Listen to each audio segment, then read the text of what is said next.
Study और भाई बढ़िया एकदम। कैसे वैसे एकदम ठंड वंड अच्छी बीत रही है।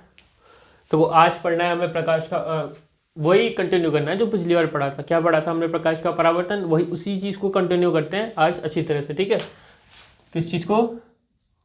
प्रकाश का परावर्तन। आज मैं इस वीडियो में ख़त्म कर दूंगा, टेंशन मत लेना, आज इसकी समाप्ति हो जाएगी। प्रकाश का परावर्तन के बारे में समझते हैं। मैंने क्या बताया था? जब कोई भी प्रकाश की किरण किसी भी दर्पण पर पड़ती है तो वो परावर्तित हो जाती है, मतलब उसी कोण पर परावर्तित हो जाती है। मतलब समझो मैंने क्या कराया था। जैसे मैंने तुम्हें दर्पण कराए थे, तो दर्पण में क्या था?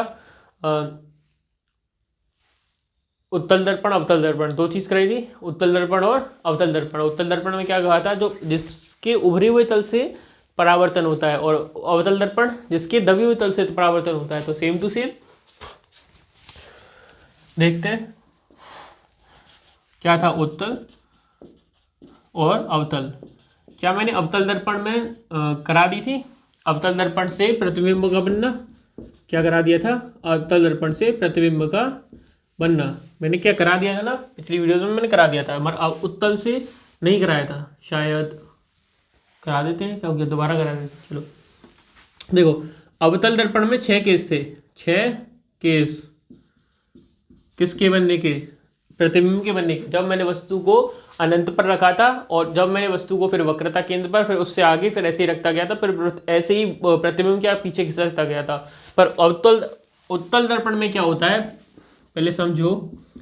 ये क्या है? ये एक उत्तल दर्पण। क्या है? उत्तल दर्पण। सिंपल सी बात है भाई, उत्तल दर्पण है तो इसका जो फोकस होगा वो दर्पण के पीछे, वो दर्पण के केस कहाँ स्थित होता है?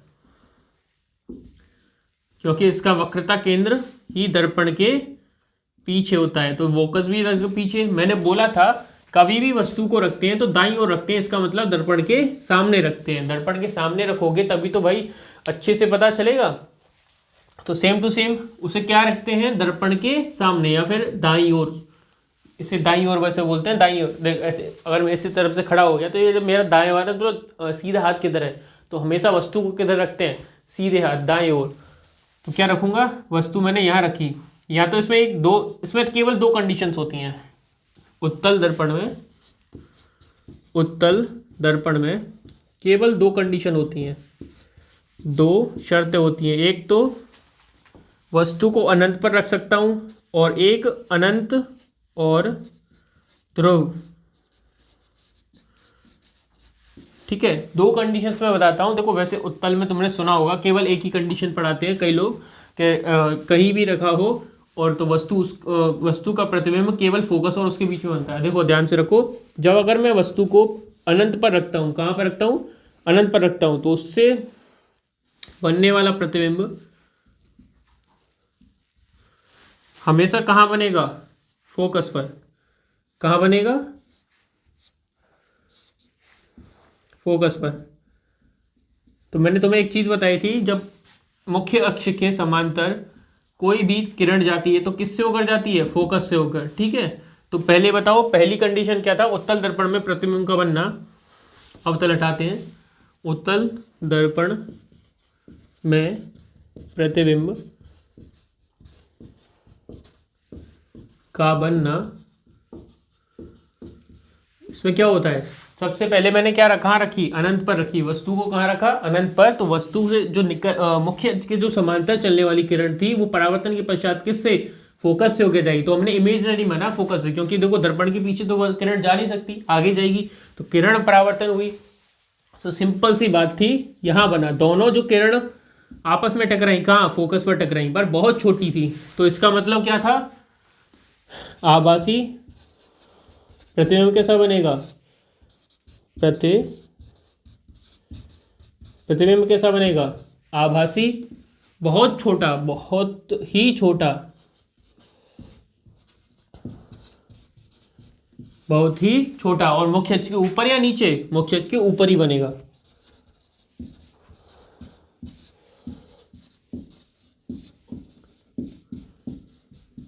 ठीक है, आप समझे? देखो दूसरी कंडीशन क्या होगी? दूसरी कंडीशन बताता हूं। देखो जैसे ये उत्तल दर्पण। अब दूसरी कंडीशन में जब वस्तु अनंत और ध्रुव के बीच में हो। कहाँ पे? मान लो अनंत ये है, ध्रुव ये है, फोकस एंड वक्रता केंद्र। ठीक है, समझिए। अब मैंने कहाँ रखा वस्तु को? अनंत और फोकस के बीच में। तो अब प्रतिबिंब कहाँ बनेगा? सिंपल सी बात है भाई। तब मैंने कहाँ रखा था? अनंत पर, तब बना था फोकस पर। अब मैं रखूंगा अनंत और ध्रुव के बीच में। सिंपल है। एक किरण मैंने मुख्य अक्ष के समांतर ले गया, तो कहाँ से होकर जाएगी? फोकस से होकर। ठीक है, और एक किरण को ले गया मैं वक्रता केंद्र से होकर, तो वो वापस उसी रेखा में लौट जाएगी। तो कहाँ मिला? लगभग फोकस और ध्रुव के बीच में। तो प्रतिबिंब की स्थिति क्या हुई?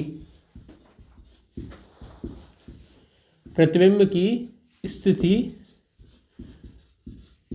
क्या हुई? फोकस और ध्रुव के बीच में, फोकस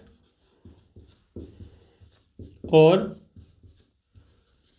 ध्रुव के बीच में। कैसी? बहुत छोटी। कितनी? बहुत छोटी बनेगी। तो छोटी बनेगी, वस्तु से छोटी बनेगी, सिंपल सी बात। और आभासी या फिर वास्तविक? ऊपर देखो, मुख्य के ऊपर तो आभासी और नीचे तो वास्तविक। सिंपल सी बात है। ऊपर है तो कैसी बनेगी? आभासी। क्या समझ में आया? देखो, दो कंडीशंस थी। क्या था? पहले उत्तल दर्पण में कहाँ रखा था प्रतिबिंब को मैंने? अनंत पर। और दूसरी में अनंत और ध्रुव के बीच में। इससे पहले शायद मैंने कुछ ऐसा करा दिया था कि कहीं रखो तो वो बनेगा, मतलब ध्रुव के और उसके बीच में बनेगा। मैंने ऐसे कुछ करा दिया था ना। तो अब ढंग से कर लो, कोई बात नहीं, कभी कभी भूल जाते हैं हम भी लोग। देखो भाई, पॉज करके लिख लेना, मैं बता रहा हूँ।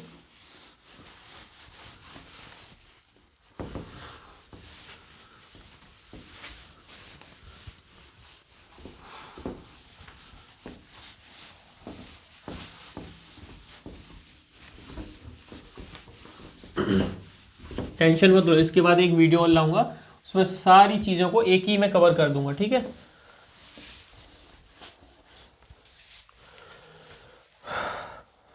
इसके बाद क्या कराते हैं? हाँ, इसके बाद चलो देखो, अब मैं कराता हूं दर्पण का सूत्र। गोलीय दर्पण का सूत्र क्या था? मैंने बोला था, अगर मैं बोलूं V, U, F में संबंध, ठीक है, तो VUF में संबंध कैसे स्थापित करूंगा? 1/V प्लस 1/U बराबर 1/F। ये किसके लिए होता है? ये केवल और केवल किसके लिए होगा? दर्पण के लिए। लेंस के लिए अलग समझ हो जाता है। ठीक है, इसमें V क्या है? प्रतिबिंब की दूरी।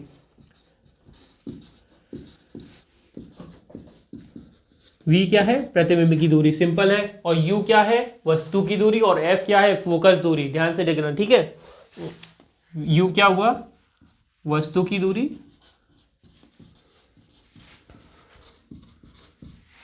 F हुआ फोकस दूरी। डे बाय डे बेटर करेंगे भाई साहब, सीधी सी बात है यार, हर चीज में बेटराइज होना चाहिए। ठीक है। तो क्या था? अगर मैं इसके लिए कोई भी न्यूमेरिकल, इससे पहले एक और कर लेते हैं। चलो, एक और फॉर्मूला होता है वैसे उस रेखीय आवर्धन वाला। ठीक है, अब कराते हैं रेखीय आवर्धन। कौन सा टॉपिक? रेखीय आवर्धन। इसे देखो, मैं बोलूं गोलीय दर्पण का रेखीय आवर्धन, तो इस रेखीय आवर्धन को पहले एक डेफिनेशन से समझाता हूं। प्रतिबिंब की लंबाई और वस्तु की लंबाई का अनुपात ही रेखीय आवर्धन कहलाता है। देखो ध्यान से सुनो, प्रतिबिंब की लंबाई और वस्तु की लंबाई का अनुपात क्या कहलाता है? रेखीय आवर्धन। ध्यान से देखना, और उसे मैं डिनोट करता हूं एम से। किससे? एम से। इसे इंग्लिश में बोलते हैं magnification, the magnification of mirror. इसी वजह से इसे डिनोट कर देते हैं एम से। किससे? एम से। देखो ध्यान से देखना, ठीक है। हाँ भाई, अब बोल सकते हैं आर से तो र से तो डिनोट कर नहीं सकते इसे, तो क्या बोलेंगे रेखीय आवर्धन को? प्रतिबिंब की लंबाई और वस्तु की लंबाई का अनुपात रेखीय आवर्धन होता है।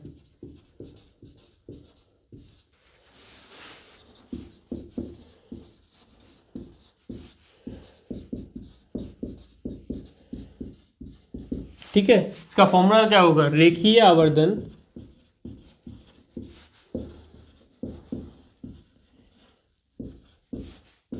बराबर प्रतिबिंब की लंबाई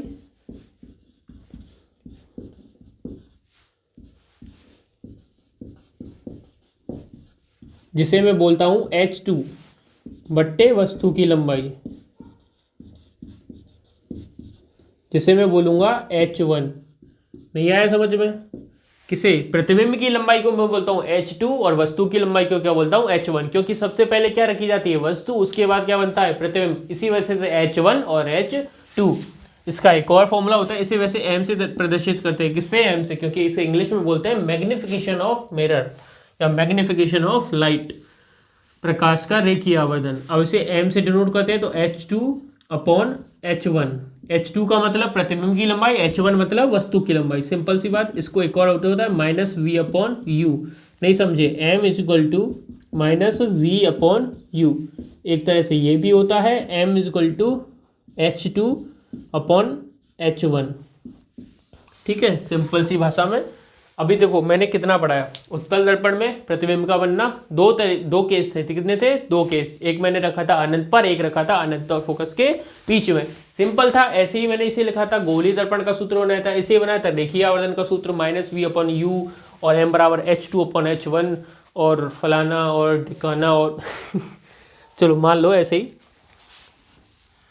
अरे भाई देखो, पॉज करके इसे लिख लेना, कोई अगर डाउट हो तो वो पूछ लेना। ठीक है, रेखीय आवर्धन को क्या कहते थे? प्रतिबिंब और वस्तु की लंबाई के अनुपात को ही रेखीय आवर्धन कहते थे। इसका ये फॉर्मूला करा दिया। इसके बाद मैं न्यूमेरिकल्स कराऊंगा। ठीक है, न्यूमेरिकल्स को थोड़ा अच्छे से डालेंगे। ठीक है, पहले एक काम किया करूंगा, एक न्यूमेरिकल्स लिख लिया फिर नोट कर लिया, इसके बाद पढ़ेंगे। ठीक है, पहले अब मैं इसके आगे अब कराता हूँ एक चीज़।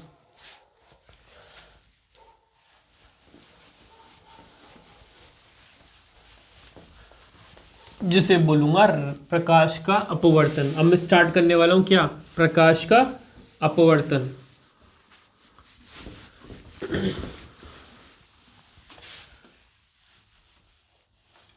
या फिर नहीं, अभी चालू कर देते हैं भाई। ठीक है,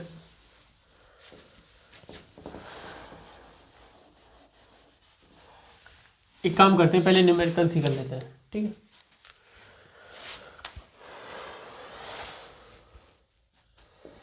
जैसे मान लेते हैं, अब मैं कैसे बताऊं?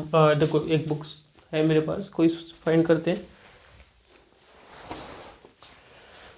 देखो एक न्यूमेरिकल्स की प्रैक्टिस करते हैं। देखो एक न्यूमेरिकल दे रखा है मेरा, अवतल दर्पण में अवतल दर्पण से 20 सेंटीमीटर दूर रखी वस्तु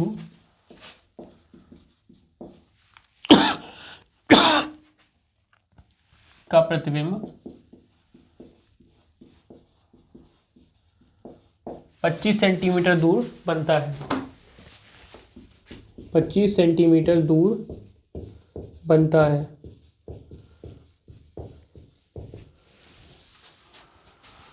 बताओ उसका फोकस दूरी क्या होगी? सिंपल सी बात है। देखो पहले इसमें पढ़ते चलो शुरुआत से, फिर उसे नोट करते चलो। अवतल दर्पण से 20 सेंटीमीटर दूर रखी वस्तु क्या है? अवतल दर्पण से 20 सेंटीमीटर की वस्तु, मैंने वस्तु यानी मतलब क्या थी? हाँ, यू। मैंने वस्तु की दूरी को क्या बोला था u और प्रतिबिंब की दूरी को v और फोकस दूरी को f। पहले देखते हैं डिनोट करके क्या था। अवतल दर्पण से 20 सेंटीमीटर दूर रखी वस्तु की दूरी को क्या बोला था u, तो क्या बोलेंगे 20 सेंटीमीटर क्या है u। पर याद रखना मैंने एक तुम्हें चीज बताई थी पिछली वीडियोस में, अगर जो भी चीज दर्पण के सामने होती है उसे कैसे लेते हैं माइनस में। अगर देखो वस्तु है तो भाई उसे माइनस दर्पण के सामने ही रखेंगे, दाईं ओर रखेंगे, तो इसका मतलब क्या है उसे लेंगे माइनस में। कैसे u बराबर माइनस के 20 सेंटीमीटर। अब रखेंगे प्रतिबिंब, अवतल दर्पण है तो प्रतिबिंब कैसे बनता है इधर, तो v is equal to minus के 25 या फिर 25 सेंटीमीटर। सिंपल सी बात है। तो इसमें निकालना क्या है फोकस दूरी, क्या निकालना है फोकस दूरी। अभी बताया था 1/v मतलब 1/v प्लस 1/u बराबर 1/f। सिंपल है। 1/v क्या दे रखा है, 1/v दे रखा है माइनस के 25, माइनस के u क्या दे रखा है 1/20। पहले प्लस है तो मैंने माइनस लिख दिया ऐसे, ठीक है 1/f। नहीं समझ में आया, मैंने v की जगह रख दिया ये वाला माइनस के 25 सेंटीमीटर जो v के दिया था, u लिख दिया माइनस के 20 सेंटीमीटर, ठीक है 1/f।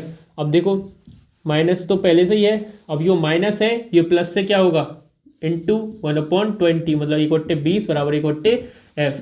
20 और 25 का एलसीएम लो 100, 25 शक 100, 20 पंजे 1/f माइनस के 9/100 बराबर 1/f। सिंपल है 100/9 माइनस के बराबर ये आ गया f। तो f कितना आ गया f आ गया माइनस के 100/9 सेंटीमीटर। ध्यान रखना अगर अवतल दर्पण दे रखा है तो उसमें u और f तो हमेशा माइनस के आएंगे। किसके आएंगे माइनस के, क्योंकि दोनों किधर है दाईं ओर दर्पण से सामने। और एक कंडीशन ऐसी होती है जहां प्रतिबिंब कहाँ बनता है दर्पण के पीछे, तो उसमें कैसा आएगा प्लस। तो इसमें क्या रखा है पहले तो देखो वस्तु कहाँ रखी थी 20 सेंटीमीटर पर और प्रतिबिंब कहाँ बना था 25 पर। ऐसा क्या कब ऐसा कौन सा केस होता है, ऐसा केस होता है जब हम वस्तु को कहाँ रखें वक्रता केंद्र और फोकस के बीच में रखें, तभी तो वक्रता केंद्र से दूर जाता है। फोकस क्या है इसका दोगुना कर दो तो पता चल जाएगा क्या कहाँ रखी है वस्तु। इसकी वस्तु की प्रकृति कैसी हुई, देखो अगर इसमें पूछी जाए वस्तु की प्रकृति, सिंपल सी बात है वस्तु जब मुख्य अक्ष के नीचे बनती है तो कैसी बनती है वास्तविक कैसी लेते हैं माइनस। तो वस्तु कैसी मैंने की ली कैसी ली माइनस, तो वस्तु कैसी है प्रकृति वास्तविक, कैसी वास्तविक। वेरी गुड, ठीक है सिंपल सी बात। और वस्तु कैसी है बड़ी या छोटी ये डिसाइड नहीं कर सकते, मगर हाँ अगर ऐसा है कि वस्तु रखी है आगे तो प्रतिबिंब बनना है पीछे बड़ा, तो कैसी बनेगी बड़ी।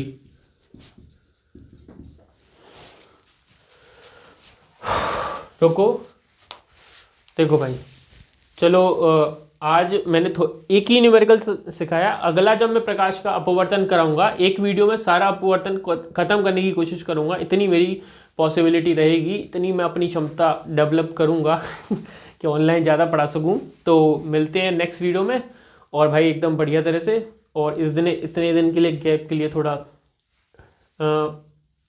थोड़ा माफ़ी चाहेंगे। अगले वीडियो मतलब अब लगातार चलेंगी, अब एक दिन कभी मिस नहीं होगा, ठीक है। मिलते हैं नेक्स्ट वीडियो में भाई साहब। और जय Hind, Radhe Krishna all of you.